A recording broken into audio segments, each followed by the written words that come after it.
Bismillahirrahmanirrahim. Assalamualaikum warahmatullahi wabarakatuh.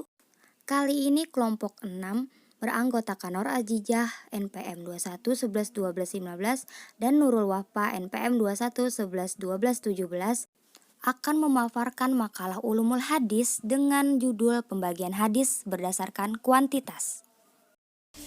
Beberapa definisi hadis mutawatir yang diajukan para ulama hadis dan usul fikih yang memenuhi kriteria jami dan mani.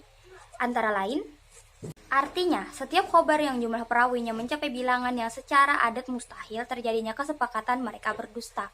Dan definisi lainnya, yang artinya suatu khobar hasil tanggapan pada panca indera yang diriwayatkan oleh sejumlah besar perawi yang menurut logika dan adat mustahil mereka berkumpul dan sepakat untuk berdusta. Diriwayatkan oleh sejumlah perawi yang sama, baik dan awal sanadnya, tengah maupun akhir. Dan berbagai definisi lainnya dari para ulama. Para ulama mensyaratkan hadis mutawatir sebagai berikut. Yang pertama, diriwayatkan oleh perawi yang banyak. Yang kedua, adanya kesinambungan jumlah perawi yang banyak dalam setiap tabakoh sanadnya. Yang ketiga, mesti ada pertimbangan menurut adat dan akal yang mengindikasikan kemustahilan mereka untuk berdusta dengan jumlah yang banyak tersebut. Yang keempat adalah khobar tersebut harus berdasarkan empiris. Batasan jumlah perawi hadis mutawatir yang ditawarkan para ulama sangat beragam. Sebagian mengkias pada jumlah monumental dari Al-Quran, ajaran maupun peristiwa.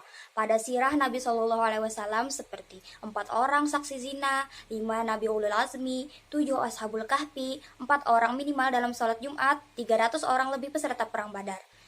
Sebagian ulama tidak mensyaratkan kesinambungan jumlah perawi, sedangkan Az-Zuhaili mencukupkan kesinambungan banyaknya perawi tersebut sampai pada tabakoh ketiga, tabi'in. Sebab cara penyampaian hadis mutawatir setelah tabakoh tersebut melalui tadwin. Hadis mutawatir terbagi menjadi 2 jenis, lafzi, hadis mutawatir yang diriwayatkan dengan satu lapas, dan manawi. Jenis hadis mutawatir ini tidak disyaratkan kesesuaian lapas-lapas, tetapi cukup maknanya saja, meskipun riwayat-riwayatnya berbeda-beda.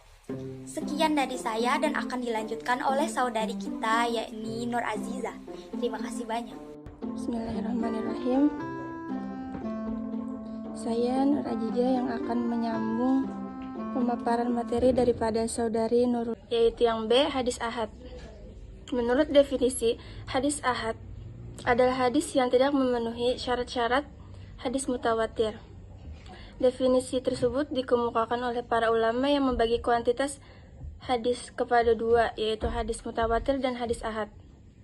Sedangkan ulama yang membagi kuantitas hadis kepada 3, yaitu hadis mutawatir, hadis ahad, dan hadis masyhur. Maka mereka mendefinisikan hadis sebagai berikut, yaitu hadis yang diriwayatkan oleh 1 atau 2 orang atau lebih yang jumlahnya tidak memenuhi persyaratan hadis masyhur dan hadis mutawatir. Az-Zuhaili membagi kuantitas hadis kepada 3 bagian. Di samping berdasarkan jumlah sanadnya, juga pertimbangan perbedaan tingkat kualitas kehujahannya. Hadis mutawatir ketetapannya absolut dari Nabi dan memberikan ilmu dan keyakinan yang mutlak. Hadis masyhur ketetapannya qat'iyul wurudi dari para sahabat yang meriwayatkannya, tapi tidak qat'iyus subut dari Nabi. Hanya saja ia memberikan ketenangan dan dugaan atau zan yang mendekati keyakinan. Sedangkan hadis ahad tidak memberikan keyakinan maupun ketenangan, melainkan dugaan atau zan.